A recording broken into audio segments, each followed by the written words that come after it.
Hello dear students, very good morning to all of you. Hope you all are doing well and you are safe. Now welcome you all again to English literature class. Let's proceed further with chapter 9, the story of an invitation by Lucy Maud Montgomery. So far we have already studied how Grace came nearly 1 year ago and being left in this world alone as losing her only aunt, and she came to Dartmouth to study, and Bertha became her room partner. At the beginning, Grace hesitated to come closer to Bertha, but as the time passed, both of them developed a bond of friendship. Now, they have nearly past 1 year and their terminal exam is going on, and after 1 week there will be a vacation, and during the vacation all the students will go home, but Grace has nobody to turn to, and she has planned to work at Mr. Clark's, that is shopkeeper, there, so that she could spend vacation and earn also money for food and uniform. But in the meantime, Bertha has got invitation letter from her aunt to spend the vacation with her at Riversdale, where other children like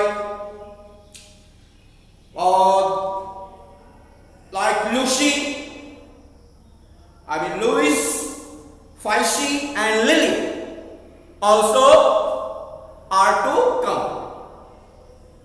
And she has got letter and she is very happy, and she has brought chocolates and also give good news to Grace. So now let's read further. Bertha looked surprised. She had not known what Grace's vacation plans were. When Grace tells Bertha that she had planned to work at Mr. Clark's during the vacation, Bertha becomes very surprised because she knows that Grace is very weak and she cannot stand by. She cannot sustain working at Mr. Clark. I don't think you ought to do that, Grace, she said thoughtfully. So, thoughtfully means thinking seriously. You are not strong and you need a good rest. It will be awfully tiring to work at Clarkman's all summer.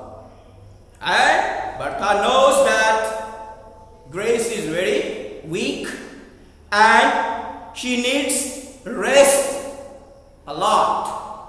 And work at Mr. Clark's will be very tiresome. And Grace cannot bear all that.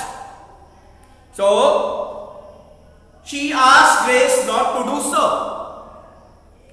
There is nothing else for me to do, said Grace, trying to speak cheerfully. It means trying to speak cheerfully means She's hiding her emotion from inside. She also doesn't want to work because there's no way, and under the cover of cheerfulness, she's trying to hide her emotion. You know, I'm as poor as a proverbial church mouse, Bertie, and the simple truth is that I cannot afford to pay my board all summer and get my winter outfit unless I do something to earn it. And she says that she's very poor. So here, I'm as poor as the proverbial church mouse. See here, you see again, simile. As poor as church mouse. This is a proverb actually. So here it is, simile. So simile is a literary device that you know. Here we compare two elements of different categories having at least one characteristics in common, and with the help of as or like. So she is comparing herself to that church mouse that is used in a proverb that is saying, used in a saying.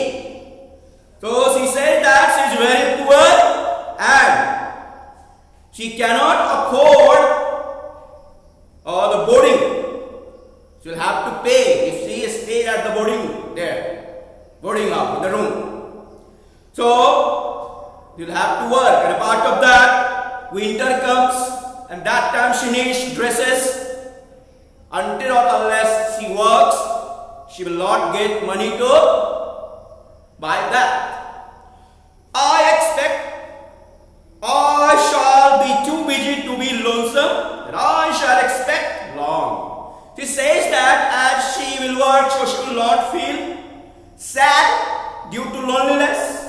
Lonesome means sad due to being alone. As she will be working, she will be engaged, so she will not feel loneliness. And I shall expect long newsy letters from you, telling me all your fun, passing your vacation on to me at second hand, you see. And she says that she will expect, she will wait for Bertha's letter, in which she will describe everything about her vacation, how she is passing her vacation, and she will get actually the second hand experience. Means she will get the experience from Bertha through the letter, and then Grace will also enjoy. Well, I must set to work at those algebra problems. I tried them before dark, but I couldn't solve them. And she says that she will have a lot of time there. Whatever time she will be left with, she will try to solve that algebra problems where she had problem and which she couldn't solve. My head ached and I felt so stupid. How glad I shall be when exams are over. And he says that when the exam is over, she will get time to do all this algebra sums and whatever practice is left. Means she wants to say that she will not go anywhere because she has nobody to turn to, and she will engage herself in working, engage herself with working at Mr. Clark's, and also whatever work is left she will do. She will not feel bored also as she will be engaged in working. So I suppose I must revise that senior English this evening, said Bertha absently. And she also says that she will revise English that evening, and said absently. Bertha is here speaking absently, means Bertha is thinking something.